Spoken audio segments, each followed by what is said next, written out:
नमस्कार, जोहार दोस्तों। मैं सुप्रिया स्वागत करती हूं आप सभी का जेएसएससी जेपीएससी फॉलोअप में।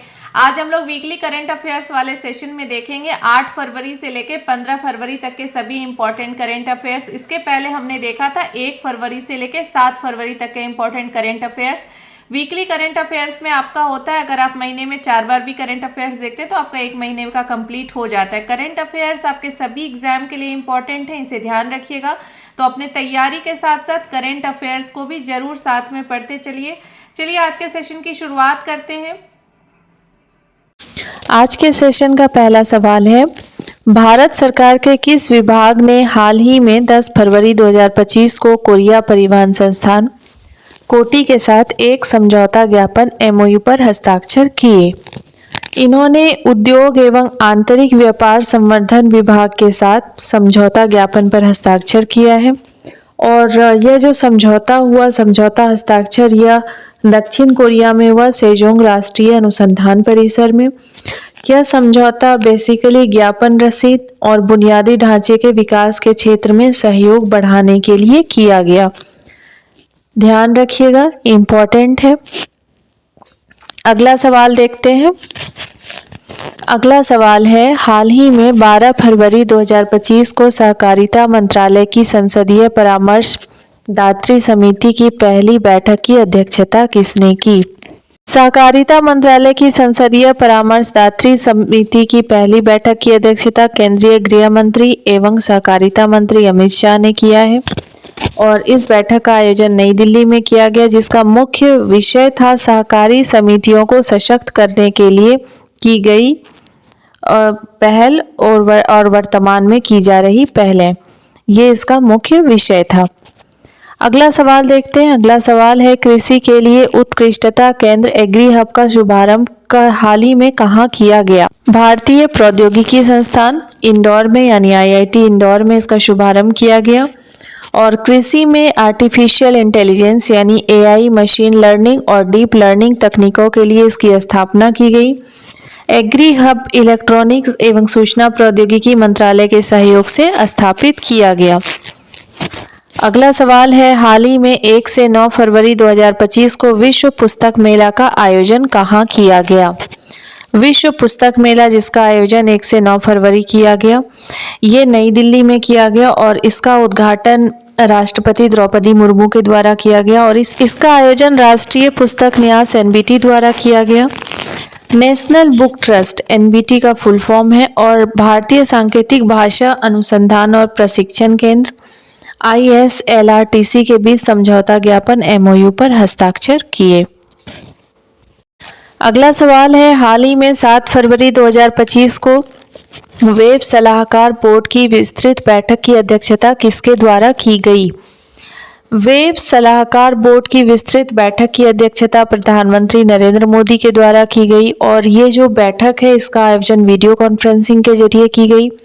वेब्स का फुल फॉर्म है world audio visual and entertainment summit यानी विश्व ऑडियो विजुअल एवं मनोरंजन शिखर सम्मेलन। अगला सवाल है, हाल ही में किस राज्य सरकार ने नोदी बंधन यानी रिवर बॉन्ड योजना शुरू किया है?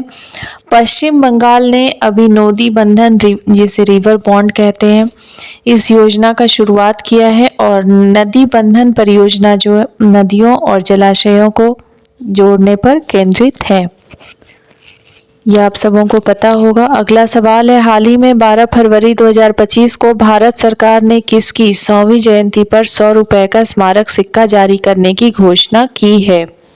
मोहम्मद रफ़ी का 100वीं जयंती है 12 फरवरी 2025 को हाल ही में इनकी 100वीं जयंती मनाई गई, जिस पर 100 रुपए का स्मारक सिक्का जारी करने की घोषणा की गई। ध्यान रखिएगा, इम्पोर्टेंट है। अगला सवाल है, हाल ही में कोलकाता स्थित फोर्ट विलियम का नाम बदलकर क्या रखा गया? कोलकाता में जो फोर्ट विलियम है इसका नाम बदलकर विजय दुर्ग किया गया। इसका निर्माण जो फोर्ट विलियम है इसका निर्माण 1781 ईस्वी में किया गया था। और अभी जो इसका विजय दुर्ग नाम है, ये महाराष्ट्र के प्राचीनतम सिंधु दुर्ग किले के नाम पर रखा गया है, जो छत्रपति शिवाजी के अधीन मराठा नौसैनिक का अड्डा था। और ये जो फोर्ट विलियम है, ये ब्रिटिश राज के दौरान बनवाया गया था। इसे इंग्लैंड के राजा विलियम तृतीय के नाम से बनवाया गया था। ध्यान रखिएगा, अभी इसका नाम बदलकर विजय दुर्ग हो गया है। नेक्स्ट है, हाल ही में 13 फरवरी 2025 को भारत और अमेरिका ने वर्ष 2030 तक द्विपक्षीय व्यापार को बढ़ाकर कितना करने का संकल्प लिया। द्विपक्षीय व्यापार को बढ़ाकर 500 अरब डॉलर करने का निर्णय लिया भारत और अमेरिका ने वर्ष 2030 तक, जिसमें भारत अमेरिका के इस व्यापार लक्ष्य को मिशन 500 के नाम से जाना जा रहा है, मिशन 500 के नाम से जाना जा रहा है। भारत अमेरिका के व्यापारिक संबंधों को लेकर वार्तालाप वाशिंगटन में हुई। अभी हाल ही में प्रधानमंत्री नरेंद्र मोदी का दौरा था वहां का, 13 फरवरी 2025 को। अगला सवाल है, हाल ही में 14 फरवरी से 24 फरवरी 2025 तक काशी तमिल संगमम 3.0 का आयोजन कहाँ किया जा रहा है। अभी हाल ही में 14 फरवरी से लेकर 24 फरवरी तक काशी तमिल संगमम 3.0 का आयोजन किया गया, जो वाराणसी उत्तर प्रदेश में। इसका आयोजन शिक्षा मंत्रालय भारत सरकार के द्वारा किया जा रहा है और काशी तमिल संगमम 3.0 का आयोजन 10 दिनों के लिए किया जा रहा है। इसका आयोजन, ये जो आयोजन है, इसका मुख्य विषय महर्षि अगस्त्य के योगदान पर आधारित है। इम्पॉर्टेंट है, ध्यान रखिएगा। काशी तमिल संगमम 3.0 वाराणसी उत्तर प्रदेश में इसका आयोजन किया जा रहा है। अगला सवाल है, हाल ही में 12 से 15 फरवरी 2025 को जलीय जीव रोगी संगोष्ठी का उद्घाटन किसने किया।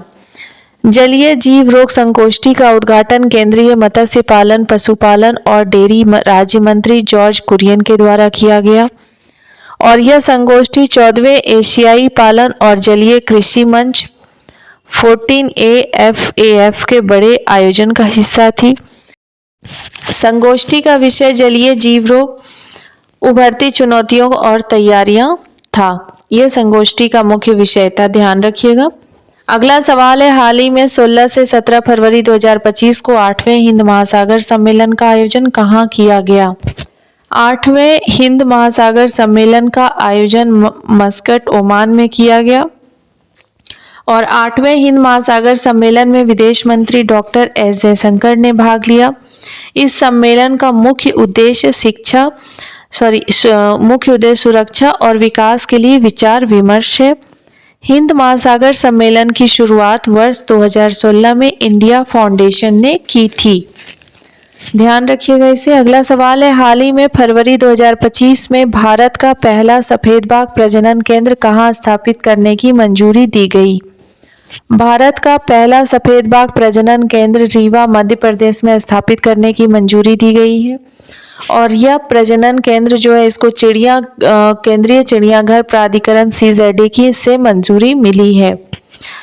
भारत का पहला सफेद बाघ प्रजनन केंद्र, ये ध्यान रखिएगा, रीवा मध्य प्रदेश में स्थापित होने की मंजूरी दी गई है।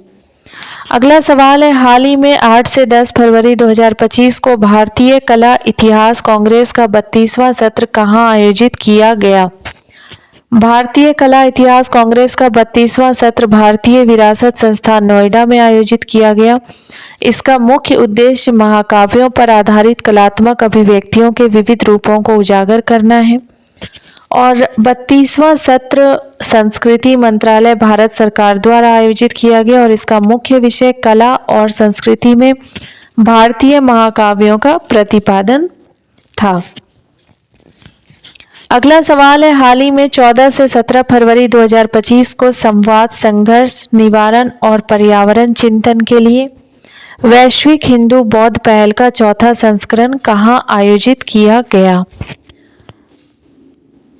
संघर्ष निवारण और पर्यावरण चिंतन के लिए वैश्विक हिंदू बौद्ध पहल का 4था संस्करण बैंकॉक, थाईलैंड में आयोजित किया गया और इस संवाद पहल की स्थापना का श्रेय प्रधानमंत्री नरेंद्र मोदी और शिंजो आबे को दिया जाता है। अगला सवाल देखते हैं। अगला सवाल है, इंडियन ओवरसीज बैंक IOB हाल ही में किस वैश्विक साझेदारी का हस्ताक्षरकर्ता बना है। IOB यानी इंडियन ओवरसीज बैंक ने अभी partnership for carbon accounting financials PCAF में वैश्विक हिस्सेदारी का हस्ताक्षरकर्ता बना है। PCAF का मुख्य उद्देश्य है वित्तीय गतिविधियों से होने वाले ग्रीन हाउस गैस यानी GHG उत्सर्जन को मापना। अगला सवाल है, हाल ही में किस विद्यालय को राष्ट्रीय ग्रीन स्कूल अवार्ड से सम्मानित किया गया है? राष्ट्रीय ग्रीन स्कूल अवार्ड से सम्मानित किया जाने वाला स्कूल है PM Shri government senior secondary school, Namchi, Sikkim.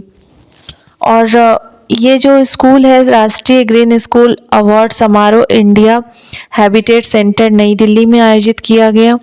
Centre for science and environment CSC द्वारा राष्ट्रीय ग्रीन स्कूल अवार्ड दिया जाता है, इसे ध्यान रखिएगा, ये इम्पोर्टेंट है। अगला सवाल है, हाल ही में 14 से 24 फरवरी 2025 तक 24वें दिव्य कला मेले का आयोजन कहाँ किया जा रहा है?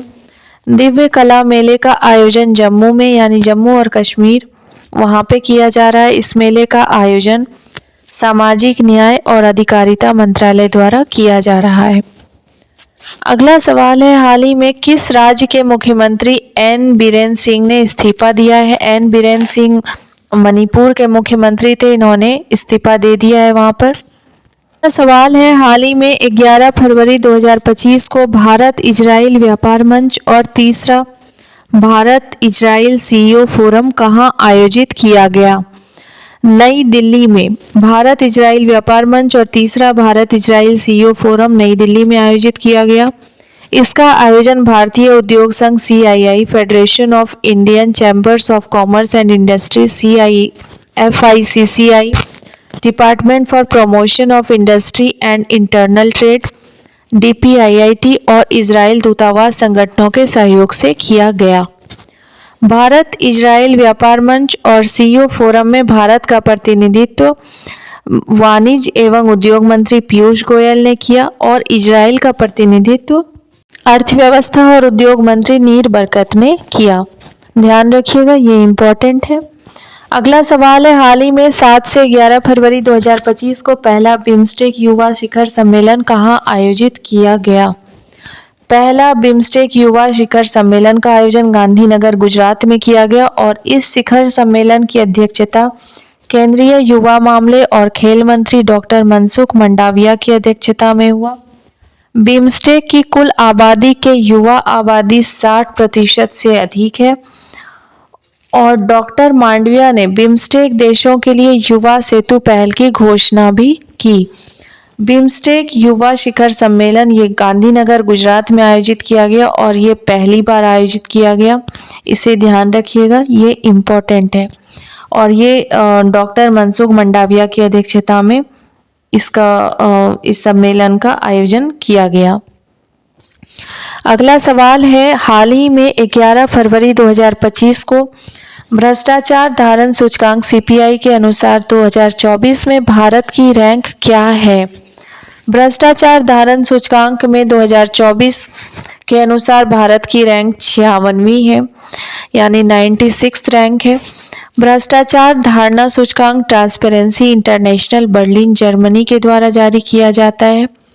भ्रष्टाचार धारणा सूचकांक 2024 का विषय था भ्रष्टाचार जलवायु परिवर्तन के खिलाफ लड़ाई में बाधा डालता है, इस विषय पर आधारित था।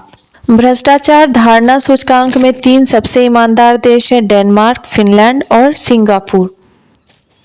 अगला सवाल है, हाल ही में 10 फरवरी 2025 को भारत का पहला स्वदेशी स्वचालित बायोमेडिकल अपशिष्ट उपचार संयंत्र कहाँ शुरू किया गया? जैसा कि हमने पहले वाले करंट अफेयर्स में देखा कि ये अभी लॉन्च होने की शुरुआत वहाँ पे की गई जा रही है। एम्स दिल्ली में पहला स्वदेशी स्वचालित बायोमेडिकल अपशिष्ट उपचार संयंत्र की शुरुआत की गई और इसका नाम है सृजनम। यह संयंत्र national institute for interdisciplinary science and technology के द्वारा विकसित किया गया है, जिसका उद्घाटन केंद्रीय मंत्री डॉक्टर जितेंद्र सिंह के द्वारा किया गया है। ध्यान रखिएगा, इम्पोर्टेंट है।